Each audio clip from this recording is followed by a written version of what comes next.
And he went to Sheldon High, and Eugene kid. And it was funny. I went to a dinner with Tom Telesco about a month ago, and we were talking quarterbacks. And Tom wouldn't tell me anything, but he's pretty smart.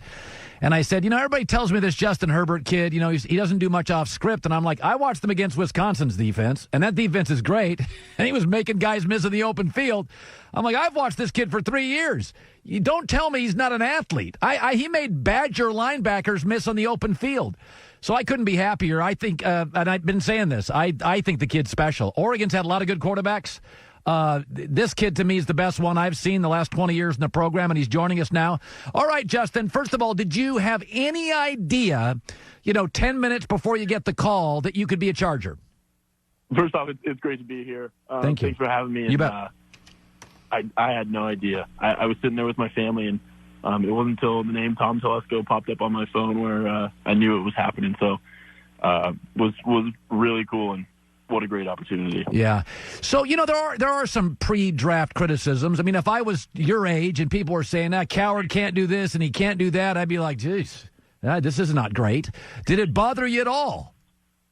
No, I've done a great job of kind of staying away from that stuff and filtering out what's important and what's not. And I know what I've got to improve on, and there's plenty of it. So what I'm focusing on is footwork and mechanics and things that I can fix, and I'm going to do my best to be the best quarterback I can be, and there's not much else I can ask for. Now, you've had 3 different head coaches. Do you think that could potentially, Justin, be an advantage? I think it could be. I think going through so many different programs, so many different offenses, I've been able to pick up things pretty quickly, and I've been through it before, so it hasn't been surprising to me. And I know the guys that we had at Oregon were pretty tough, and we fought through a lot. And to make it out on the other side after going 4-8 our freshman year was really something special. When you're a young quarterback, when I covered Oregon, they had Joey Harrington, and he was not as big as you, didn't have the arm, but Joey was a terrific player. Are there quarterbacks, even in the NFL today, Justin, that you model yourself after, or you watch and you say you see yourself a little bit in them? Yeah, there's a lot of guys that we ended up watching at Oregon. A guy like Matt Ryan, we watched a lot of his footwork, his play action type stuff, the way he moves around in the pocket. And then Drew Brees and Tom Brady, both those guys have flawless mechanics, so we've been watching a lot of them, trying to emulate a lot of their stuff.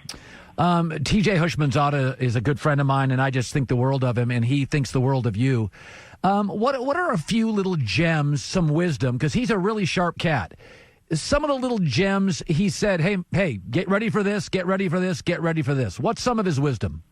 One of the best things he told me was just not to worry, just go out there and play football. And at the end of the day, it's just going out there and being relaxed, being cool, and throwing the ball around. He said, he's like, Justin, you've got a great arm and you can do all this stuff. Just go out there and be yourself. Go play and don't worry about anything. Just go have fun. And I thought that was really cool. Another Pac-12 quarterback I really like is Sam Darnold, and you guys have something in common. Both of you come from a family of athletes. At what point, Justin, because you were very, very talented, but your whole family was talented, was there a moment for you, and maybe it's your freshman or sophomore year, Justin, take your time on this, that you thought to yourself, I think I can play pro football? It might have been maybe late my freshman year in fall camp. I remember coming in and thinking, growing up in Eugene, I didn't really have expectations of starting right away or even playing a whole lot early on. So I came in as a 6th-string quarterback and thought, I'm going to do my best. I'm going to get the playbook down, and hopefully I'll play one day. But the Coach Yo sat me down and said, Justin, you're our second guy. You're going to get some reps with the ones. And right then it kind of hit me, and I kind of realized what I'd been doing. And that was really a really shocking experience and really fun to go through. You had a great Senior Bowl week. And I think one of the criticisms I hear is Justin doesn't, he doesn't do stuff off script. And one of the ways I've defended you, I've said, first of all, Mario Cristobal is an offensive line guy like a Les Miles. He has a running game, and he's going to worry about the running game. Be a power running game with Mario. And I did think they were a little conservative sometimes with you during the season. But then I watched the Rose Bowl, Justin, and they really took the reins off you. They let you run, and I thought it was great for you because it really showcased the athlete you are, and I think you're a way better athlete than people think. Was there a specific game plan for Wisconsin in the Rose Bowl when your coaching staff thought, hell, this is the last game we're going to have this kid. Let's let the reins off a little bit? I think it might have been a little bit of that. I think especially the last two games, Utah and the Pac-12 championship in Wisconsin, just the way that their defensive ends played, and we thought these read concepts, these zone read type deal would give us an advantage, and they kind of let us run a little bit more, and it worked out. And I think in both games it helped us quite a bit. So you go from Oregon, which is a big-time program. You play Autzen Stadium, is first or second loudest stadium I've ever been in. You play big games and TV games, the Auburn games. And now you go to the NFL, and as a star quarterback, now you're the kid, right?